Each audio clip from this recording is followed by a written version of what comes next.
Oh.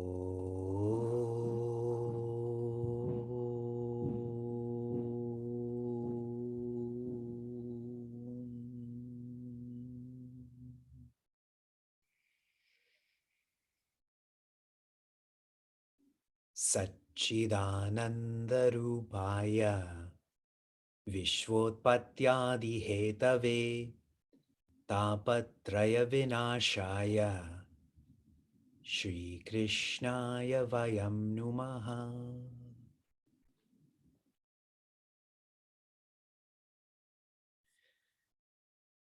Janmadyasya yatonvayaditaratascharteshvabhignaswarat Tene Brahmahradaya Adikavaye Muhyanti Yatsurayaha Tejo Varimridam Yatha Vinimayo Yatra Trisargo Mrisha Dhamna Svena Sadani Rastakuhakam Satyam Param Dhimahi Dharma Projita Kaitavotra Paramo Nirmatsaranam Satam Vedyam Vastavamatra Vastu Shivadam Tapatrayon Mulanam Shrimad Bhagavate Mahamunikrite Kim Vaparerishwaraha Sadyo Hridya Varudya Tetra Kritibihi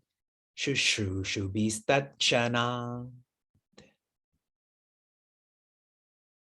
Hari Om, and greetings from Niagara Falls. On January 6th, 2019, I began sharing thoughts on bhakti. This was the transition from Ramayana to Bhagavatam. This Itihasa and Purana both focus on bhakti. I'd shared with everyone, remember this is 38 months ago. We have been immersed in bhakti for a long time. When bhaktas meet bhaktas, what do they discuss? Share in the chat. Bhagwan. For at least 38 months, in reference to Bhagavatam, we have been discussing Bhagwan. And one of the prominent points that I'd shared, when bhaktas are with bhaktas, they come to understand and appreciate that they cannot lift themselves out of the weight of their own papa, the burden of their own avidya. The perspective of bhakti is not to lift oneself up, but rather to surrender. On Sankranti of 2019, we began Vedanta and Bhagavata proper. Bhagavata, ta equals means. It is a methodology, a boat. For what? Va, the best. The best means ga. Ga does mean to go. In a subjective science, it means to know with a K. Bha is Bhagwan, but technically Bha means light or awareness. What is Bhagavata? The best means to know awareness, to know yourself. And the feeling of this is Bhagavata idam. Idam means this. Bhagavataha means belonging to Bhagwan. We are to become Bhagavata to feel that we belong to Bhagwan. 38 months later, today's March 6th, we started on January 6th. Do you feel lighter? The weight of our Papa Avidya, do you feel that some of this has been discarded? Do you feel the light of Bhagwan, the light of Chit? Here's where you're supposed to respond. Only 38 months, 38 more months to go.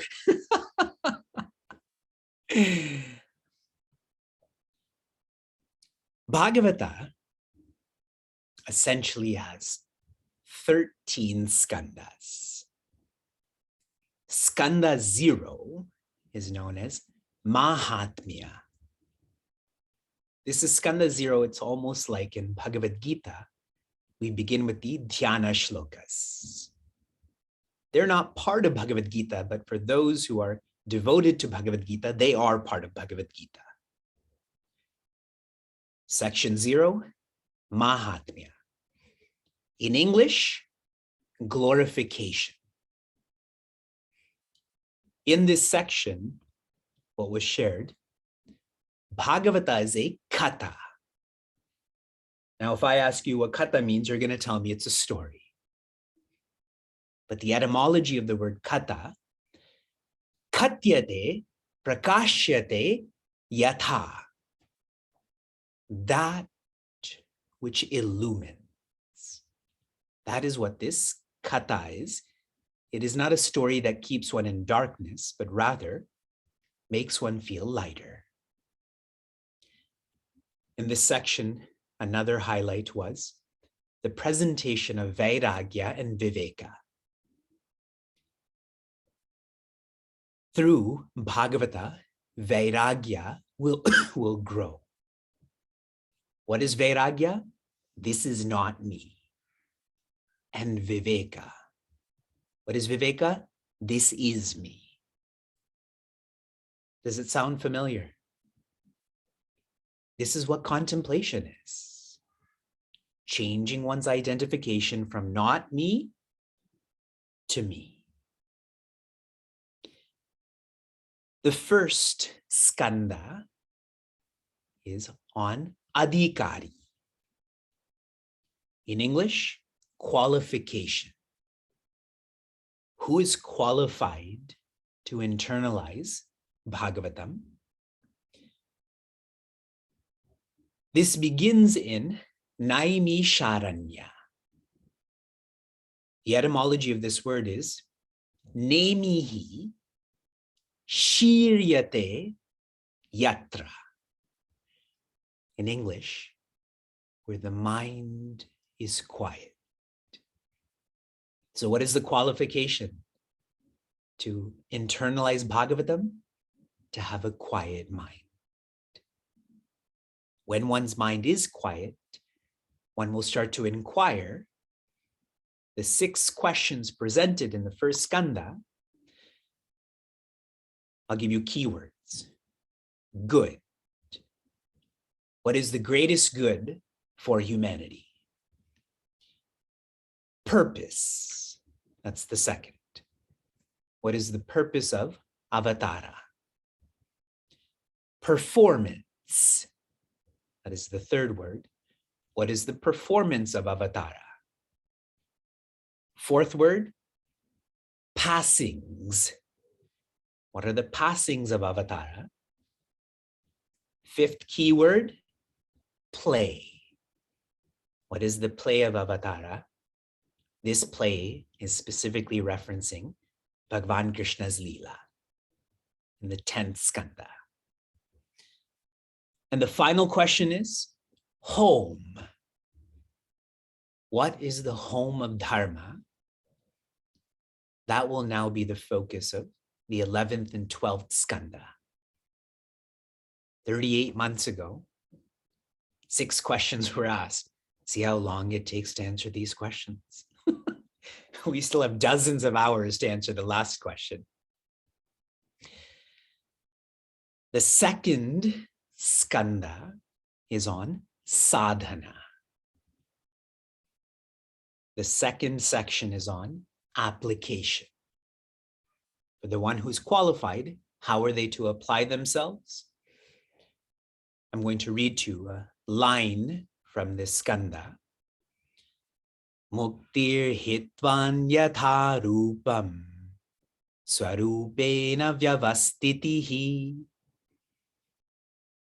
The sadhana, the means that a student is to engage in muktihi, whatever will transform them to freedom.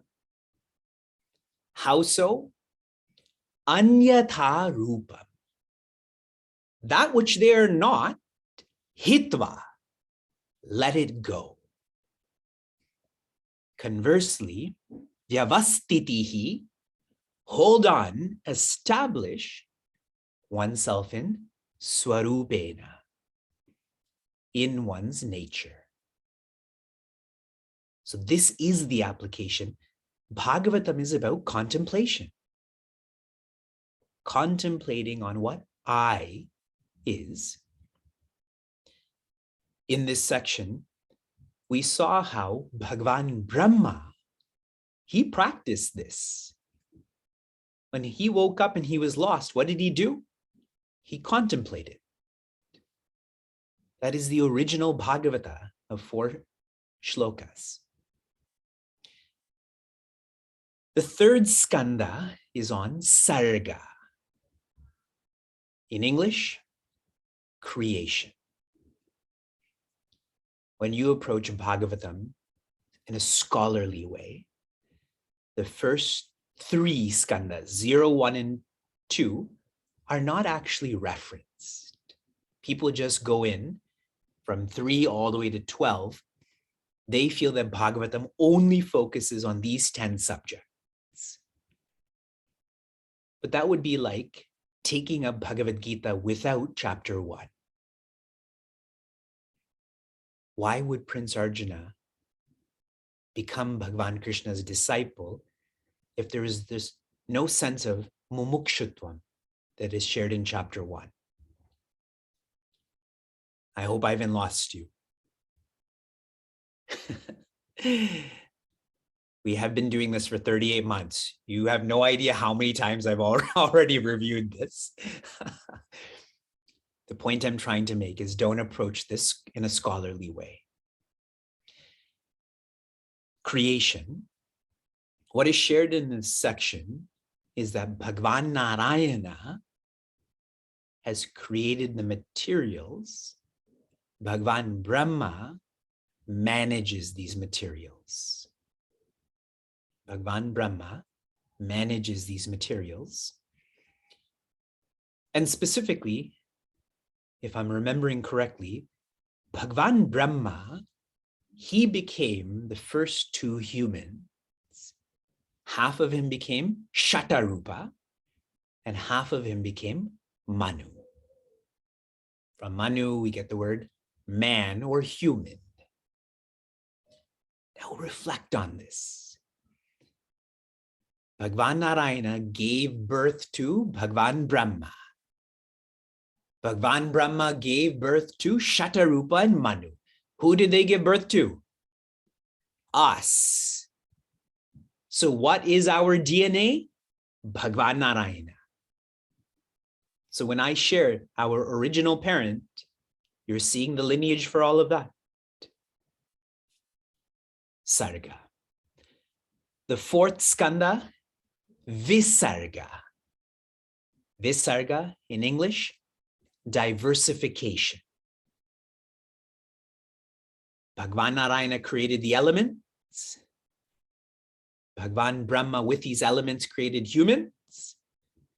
And now for humans, there is more diversification then. Animals, plants, stones, and so on. We can get lost in this diversification. So in the fourth skanda, the teaching is on Purushartha. Purusha Artha. What is to be the meaning for a human among so much diversity? The meaning is to be Purnatva. A Purusha, a human like us, the purpose of our life is to feel Purnatva, which is complete. To feel joy. That is to go back to our original parent. In this skanda, we also came to one of the greatest leaders, Raja Prithu. Raja Prithu felt that earth was his putri. The earth was his daughter, so the earth came to be known as Prithvi. As one of the greatest leaders, he had shared what a mature person is to do for those who are trying to be mature. I'm consciously trying not to use the word leader because we have really wrong ideas of who a leader is. The more mature for the less mature. Rakshita, Vrittida, Stapita. Rakshita means protection. Vrittida means provide. Stapita means progress. In a micro example, what is Vivek to do with his children? Let's assume I'm more mature than my children. We'll make that big assumption. I should protect them. I should provide for them. And I should progress for them. I should progress, which means I should evolve. And the more I evolve, naturally, opportunities for them will evolve too. Yes? So now you think about people you care for. I know you protect them. I know you provide for them. But are you progressing, evolving? Are you facilitating the same for them? And if you want to make this more objective, let's just use Earth as an example. Leave alone progress. We're not even protecting her. That's why it's important to know the details of personalities like Raja Prithu. The fifth skanda is sthana. In English, position. Glorification, qualification, application. Then creation, diversification, position. In this skanda, there is a lot of details about not just this world, but about the multiverse, the waters, the space, and so on. And practically here, there's great emphasis on dharma or bust. Or bust means naraka. Remember I told you about space. Another dimension that is open to us is naraka or hell. So you're either following dharma or you're leading yourself to naraka. The personality that is most lovely in this skanda is Bhagavan Rishabha. Rishabha, who many commonly known as Rishabha Deva. He had many children. One of his children's names was Bharata. India originally was known as Ajanabha Varsha. And then after this great son that is Bharata, India came to be known as Bharata. It is the land where Bharata lived and led. Okay, so you should know that history. Bhagwan Rishabha also had 9 special children who came to be known as the Navayogis. We will meet them in this skanda, in the 11th skanda, and they have very special teachings for us. Everyone smile. Good. That makes me feel good because right now, as I flow through this review, I know I'm reviewing. I don't know what everyone else is doing.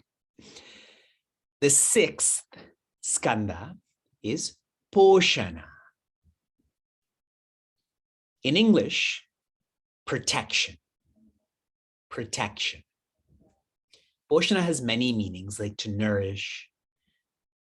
We focused on grace. The greatest protection is God's grace. God's grace in general is known as kripa.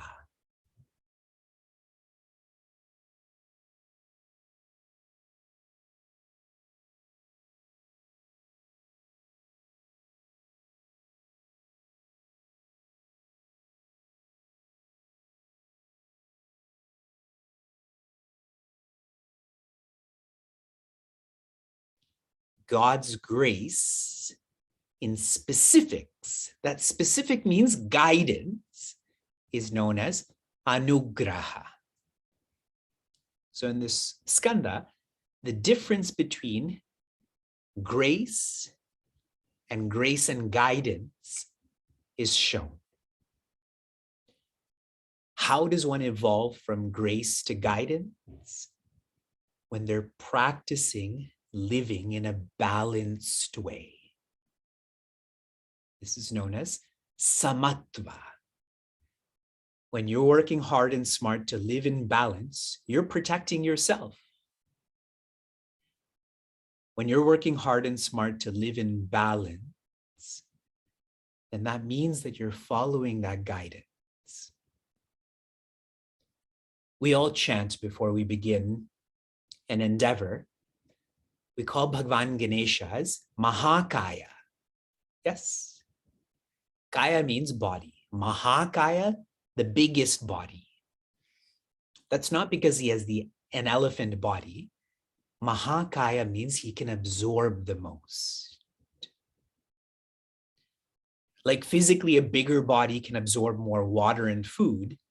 In Bhagwan Ganesha's case, he can absorb all of the dvaita, hot and cold, etc., that manifests in creation.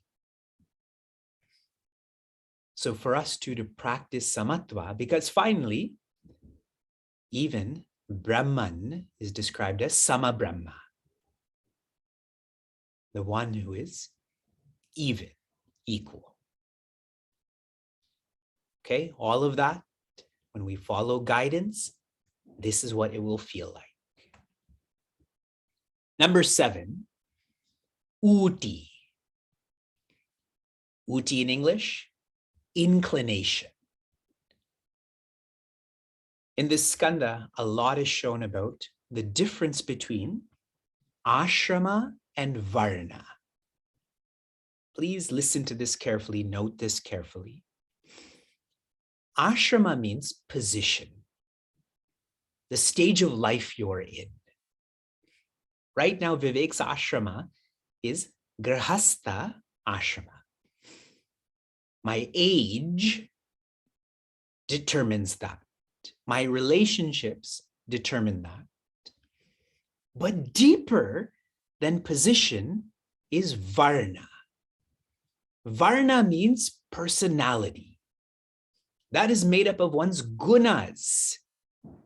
Am I lazy or aggressive or quiet? That's not related to my age, not related to my relationships. Yes. Do you agree? So please remember that. Varna is the precedent over ashrama. And who's the greatest case of this? Rishi Prahlada. What is his position? He's young. What is his position? His family is the worst. But what is his varna? The best. He is the Bhagavata. If you don't know who your ideal in life is, it is Rishi Prahlada. He knows he belongs to Bhagwan like no one else.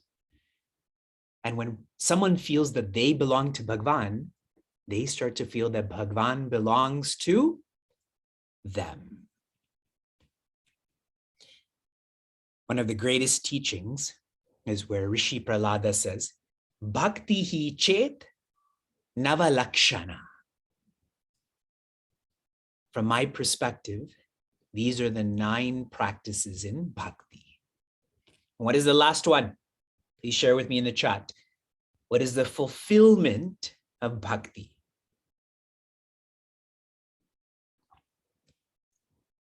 I was very much in line with Meaningful Mornings yesterday and today.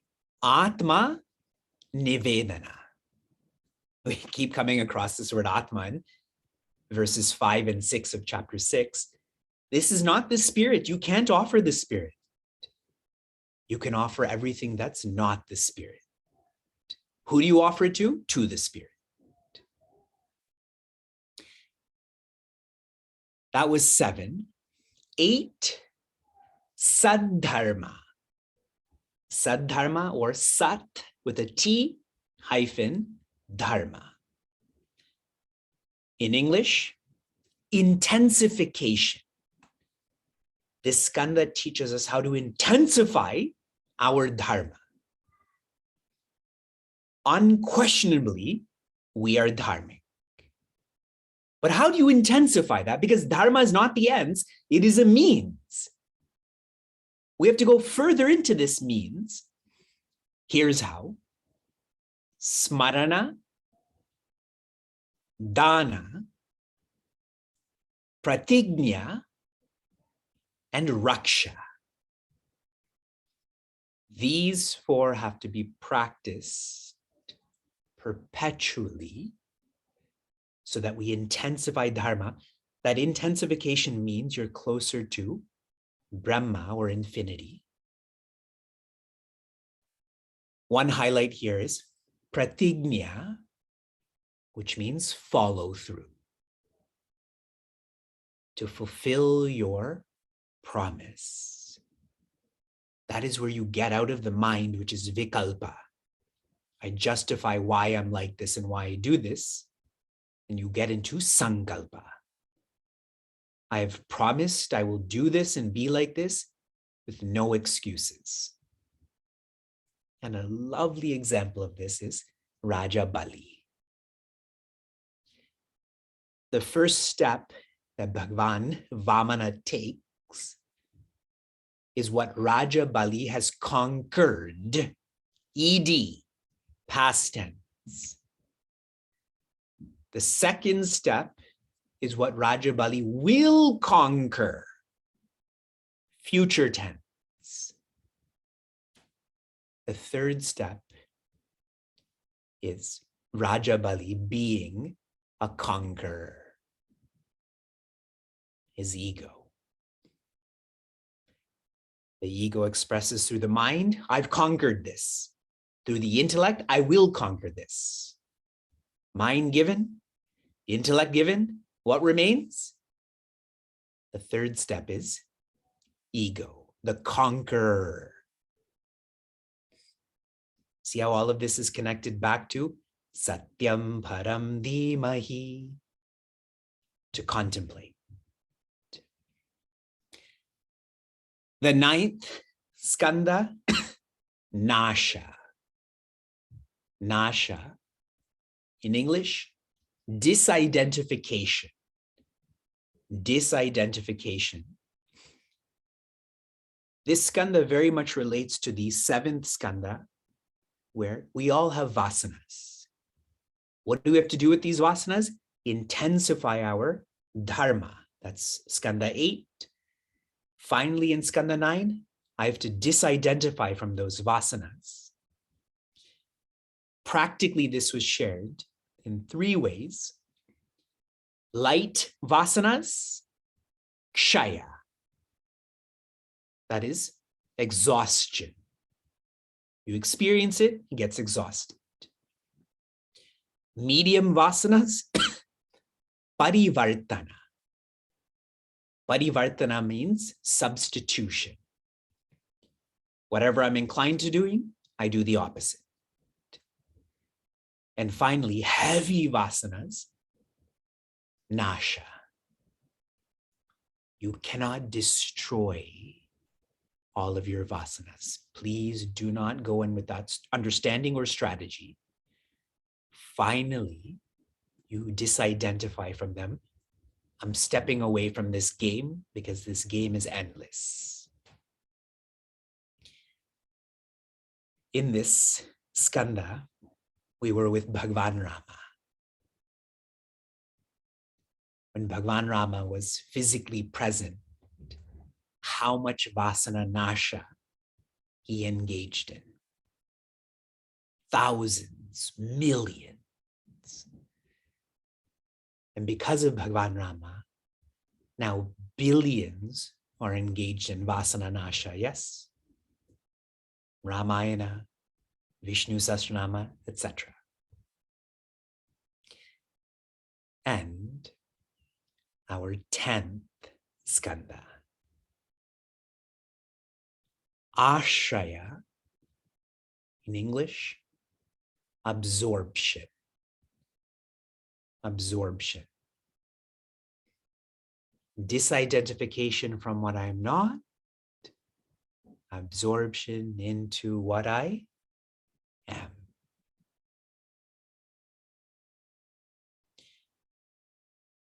I had shared the word hridayam is made up of 2 parts. Hrit, which means I am. Ayam means this. So hridayam, I am this. I am this mind. I am this body. I am this varna. I am this ashrama. Absorption is where you delete ayam. You absorb ayam into Bhagavan Krishna. Then it's just Hrit Krishna. I am Krishna. Or just Hrit, I am, which means existence, awareness.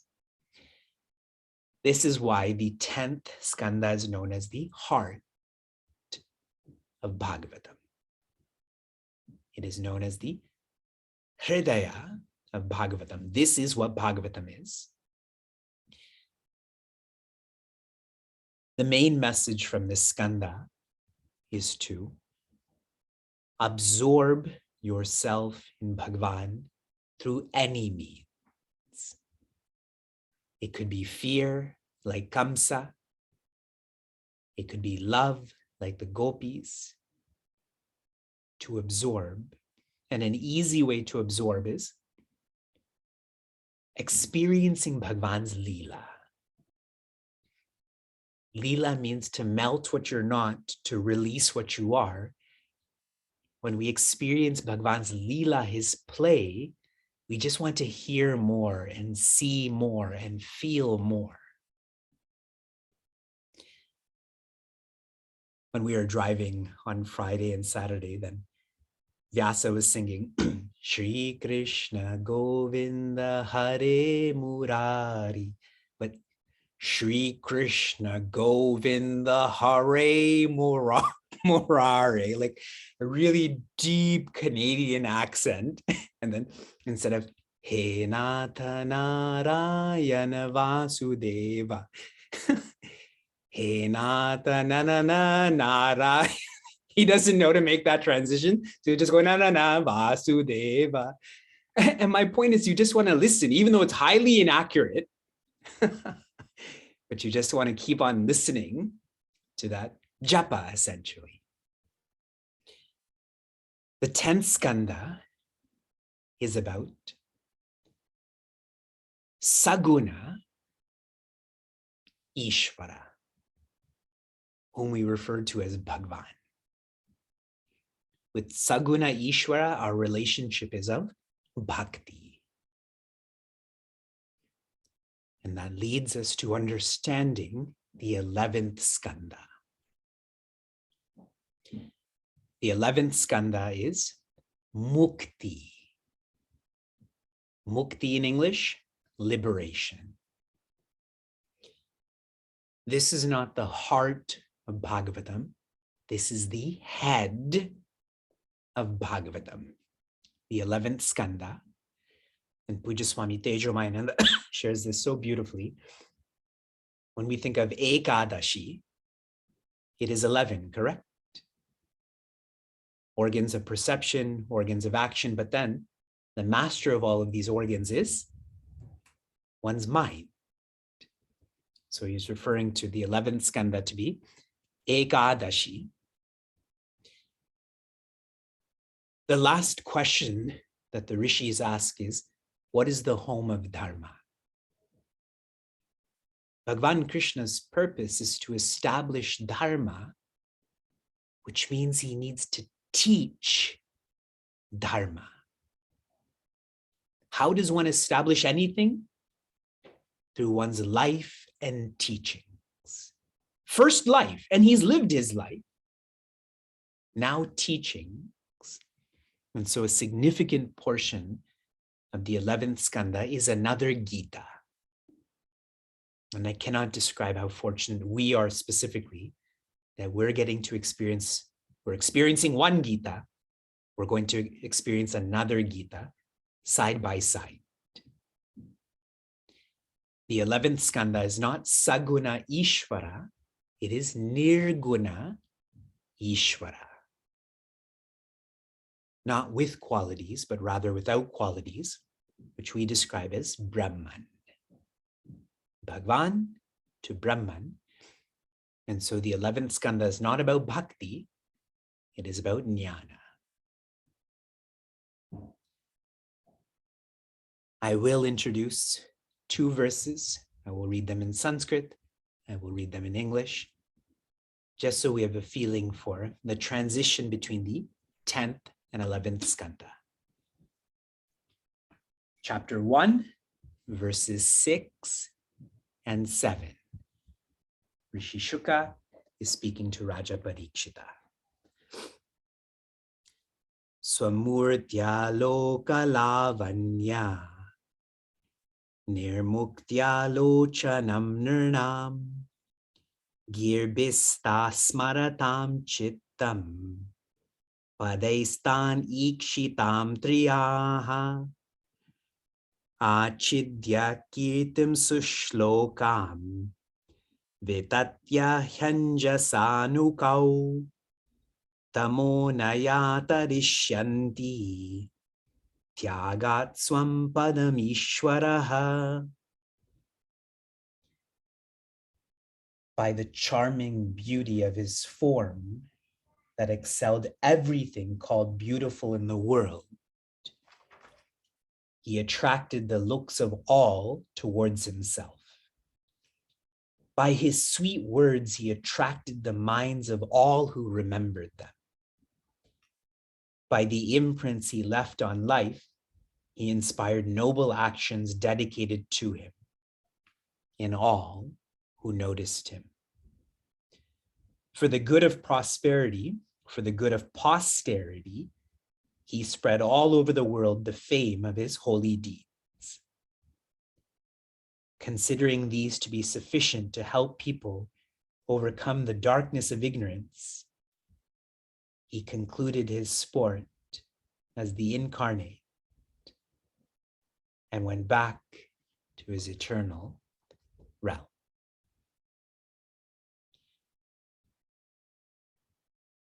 Oh.